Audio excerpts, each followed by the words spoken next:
एक पहाड़ी गांव में घोड़ों का सौदागर रहा करता था।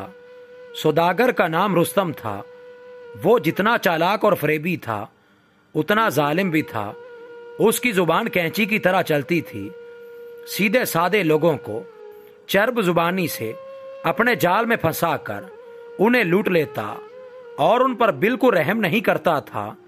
रुस्तम निकम्मे और बीमार घोड़े औने पौने दामों खरीद कर लाता और चालाकी से महंगी कीमतों फरोख्त कर देता और छाती ठोंक कर कहता, बस खरीदा हुआ माल वापस नहीं होगा। गांव के सीधे सादे ईमानदार लोग रुस्तम से बहुत परेशान थे।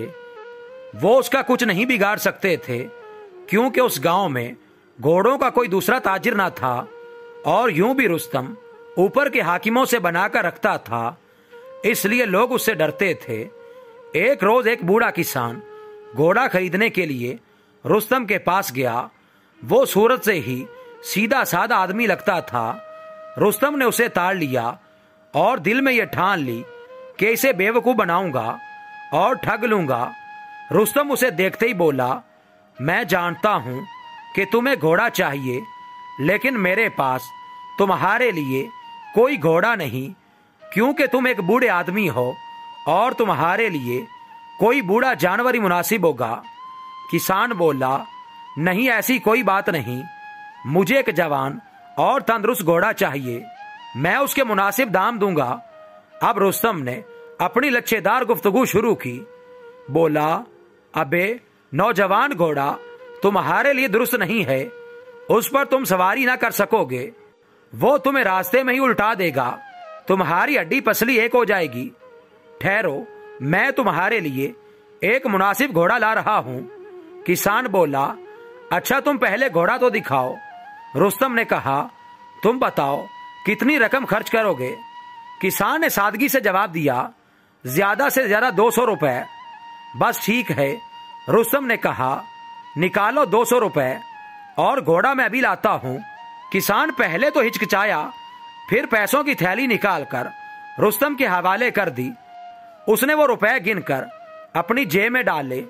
उसकी आंखों में चमक पैदा हो गई और कहा, अभी एक आला नस्ल का घोड़ा तुम्हारे लिए लाता हूं, बड़ा जवान और शाहजोर है। अब अगर तुम उस पर से गिरकर जख्मी हो गए तो याद रखो मेरी जिम्मेदारी नहीं होगी। लेकिन रुस्तम जो घोड़ा लेकर आया वो इतना बूढ़ा और लागेर था कि उसे चलने में भी दुश्वारी हो रही थी। किसान उसे देखकर चीख पड़ा और बोला, ये क्या है, मैं ये घोड़ा नहीं लूंगा, मेरी रकम वापस करो, मैं गरीब आदमी हूं, मुझे क्यों लूट रहे हो।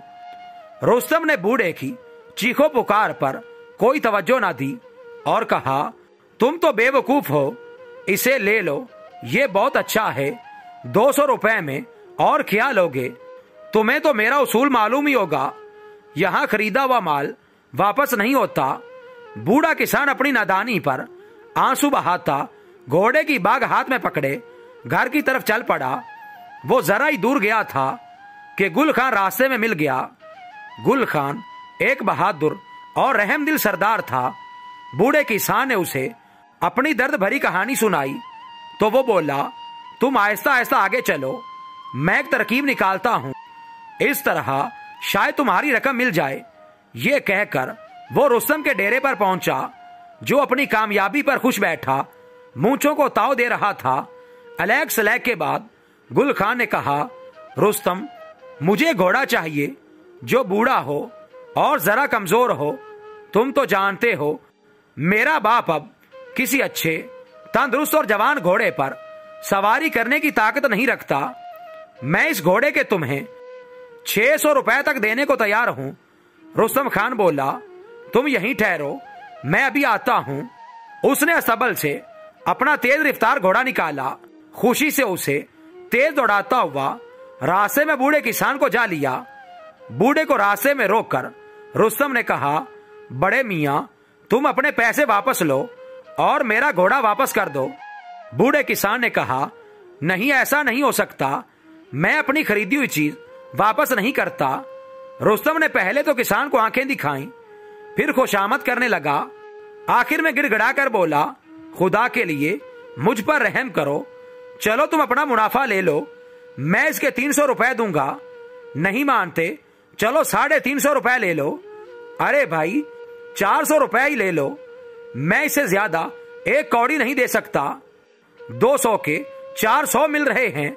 बड़े मियाँ पागल न बनो, ये लो रुपए और लाओ मेरा घोड़ा, जरा जल्दी करो। शाबाश। लेकिन किसान भी अपनी जिद पर अड़ा रहा। जब रुस्तम ने बहुत ज्यादा इसरार किया तो किसान ने कहा, अच्छा भाई, अब तुम अपना घोड़ा लेकर ही मेरी जान छोड़ोगे, ये लो अपना घोड़ा। ये कहकर उसने घोड़े की बाग रुस्तम के हाथ में दे दी। 400 रुपए गिनकर जेब में रखे और अपने रास्ते पर चल पड़ा। वो बहुत खुश था कि उसे 200 के बदले 400 रुपए मिल गए। उधर रुस्तम घोड़े को लेकर बहुत खुश हुआ। दिल में सोच रहा था, 400 का घोड़ा 600 रुपए में बेचूंगा, बल्कि मैं तो उससे 700 रुपए मांगूंगा, 650 तो दे ही देगा। यही कुछ सोचता हुआ वो अपने डेरे पर पहुंचा।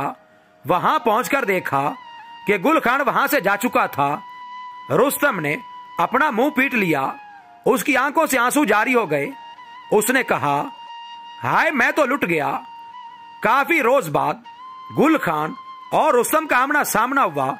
गुल खान बोला, तुमने मुझसे धोखा किया, मैं राह तकता रहा और तुम वापस नहीं आए। रुस्तम बोला, लेकिन मैं तो तबाह हो गया, मेरे पूरे 200 रुपए लुट गए। गुल खान ने कहा, कोई बात नहीं, कारोबार में नफा नुकसान तो होता ही रहता है, लेकिन याद रखो आइंदा गरीब और बूढ़े लोगों को तंग न करना। अल्लाह कमजोरों और मजलूमों का साथ देता है। इस वाकया का रुस्तम पर बहुत असर हुआ और उसने तौबा की और नियत कर ली कि आइंदा किसी को धोखा नहीं देगा।